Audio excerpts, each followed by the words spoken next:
Okay, then thank you very much, Ingemar. Let's waste no time. Let's have a little bit of an exercise here. Whom of you is tired? Hands up. Okay. Whom of you is not tired at all? Okay. Whom of you has a problem with his or her arms? You have. Good, John. You're excluded then from the exercise.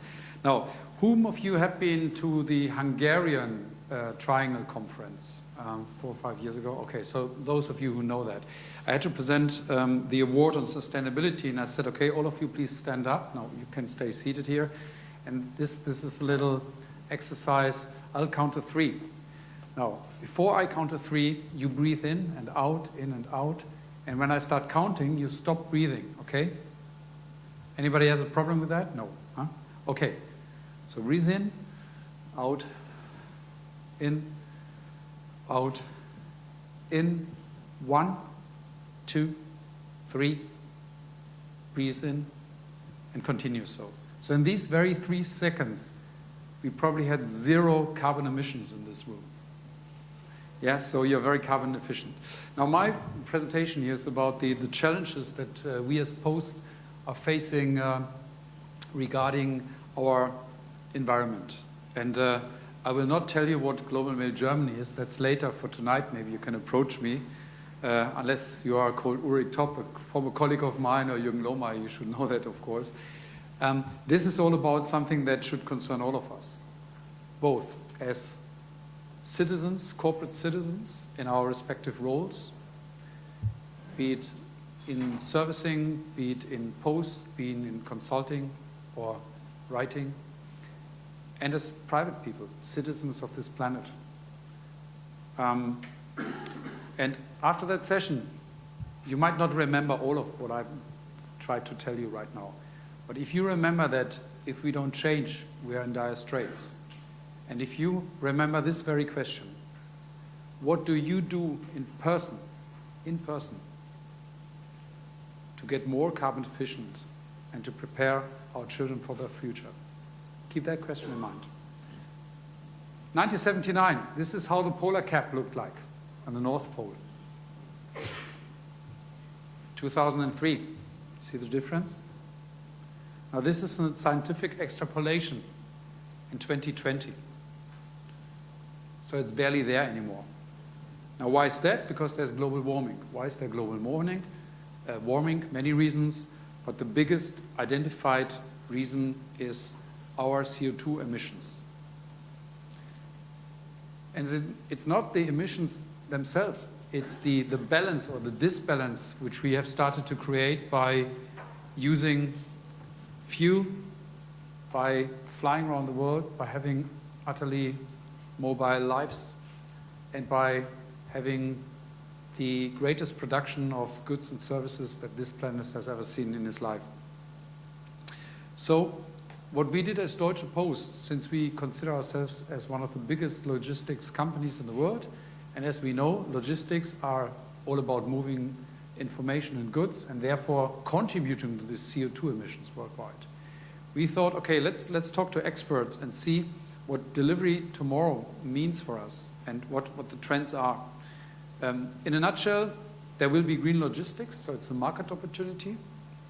You can make money with the logistics, but also with the goods produced, windmills, for instance. Sustainability will become an economic factor and even a corporate factor in the way you sell your services to your clients. And we think that the logistics industry should lead the sustainable development. And as a matter of fact, together with IPC, the postal industry was actually the first industry that committed on a target.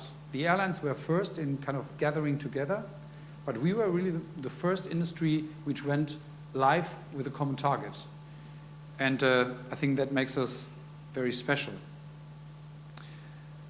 Now, if you look at the impacts that our business has on the environment, and here I'm talking about Deutsche Post business, of course it's about polluting water, creating waste, creating noise, polluting the air, but it's especially and explicitly about this carbon dioxide emissions.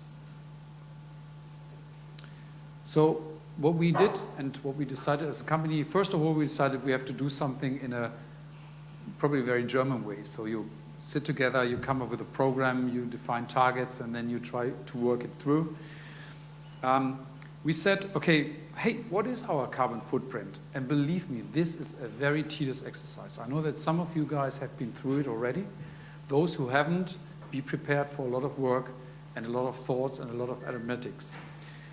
Right now, what we found is that we create 24 million tons of CO2 every year. And this is a growing figure if we don't change the way we operate. 24 million tons. That's not good. So you can stop business, then you don't create anything. But since transportation goes on and life goes on, somebody else takes it up. So we said, okay, let's be at the forefront. Let's be socially and environmentally responsible. And we created a program that is called Go Green. It has lots of facets and elements. But in a nutshell, what we said is we have to set a target. So 2 targets, actually. One was we shouldn't focus on the overall production, because if we want to be a growing company, there is only one way, that is up. So we should check it per product, per service we render to our clients. So 10% in 2012, and I think we are about to achieve that target, and 30%, so 1/3 per parcel, per letter, per goods shipped. And that, I can tell you, is a challenge. Now, we have defined a baseline, of course. That's how you do it. We started a program teaching our employees, checking out the low-hanging fruits. What can you do to occur savings as quickly as I talk? And where do we have to start the tedious work? And another question was, what's inside and what's outside? Now, this little picture gives you an idea how complex it is. It's about the accounting, so you have to set up rules, standards, you have to employ systems, or you have to refigurate your systems, SAP, amongst others. It's obviously about transportation and the network. So it's what you transport, how you transport, and how you link the transportation. But it's also about employees and products. So we taught our employees. We came up with programs. I, for instance, went with my children and their friends to the banks of the river, Rhine, and we collected rubbish. Now, of course, that's just a very, very little thing you can do. But just imagine if all of us would do that one weekend per year. It would have a massive impact. Monica was referring to Facebook. Nearly, nowadays, I think the most recent figures is about 700 million inhabitants in Facebook. You know how strong they are when they rave about products or politicians. Look what happened in the Middle East. Somebody here from the Middle East? Well, we have, since we are a global company, lots of people there. So I've been talking with some of the colleagues who do services in those areas, and it was really driven by the internet. So again, it's about people. It's about us doing things, changing things. But it's also about us and the customers, and therefore we have developed products. Now, to have a carbon neutral letter doesn't exist. But you can neutralize the carbon emissions that you create by delivering that letter.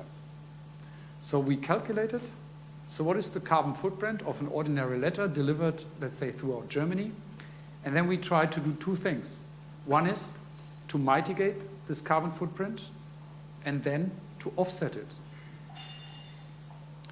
Now, this is a little bit of a complex slide, and 50 minutes, that's a stretch, Ingemar, I tell you. You owe me a beer on this. You can do 3 things. First of all, you have to be clear where you are, so that's the reporting side. You then have to teach your different business divisions how to mitigate the impact, so it's an internal consulting. You consult, and by the way, not only your internal people, but also your customers, because we're talking about value chains. Then you reduce, and I give you a few ideas on that, and then you try to offset. So to offset, what we did is we created these Go Green products, went to our customers and said, if you want us to ship your products carbon neutral, we can do that at cost. This is how it works. And we started that in 2006 with a few test customers. We now internationalized that. And last year, we sold 1 billion items with a Go Green sticker. So 1 billion shipments that we carried are carbon neutral. Global Mail, where I come from, we now offer carbon neutral shipping throughout Europe and on our domestic services in the US, for instance. So how do you offset? Well, we decided we go to agencies that certify programs that generate new forest, for instance, that stop other forest or moor fires burning, and so on and so forth. There's a qualification, and we only buy gold standard, which is the highest qualification. That means it's the most efficient way to offset carbon dioxide. And then along the line, we talked to lots of vendors and different people and came up with a project which I like to present to you because it's ever so simple. You know Lesotho? Yeah? Lesotho, little township. And these people, they use their bushes and their forests to make fire, to keep warm, to get food ready. So the way they do it is either they have a simple fire or they use just a barrel, old oil barrel, and shove in some firewood, get it burning, and that's it. Now, they don't do that anymore. So instead, what they do is they have a little stove, a metal stove.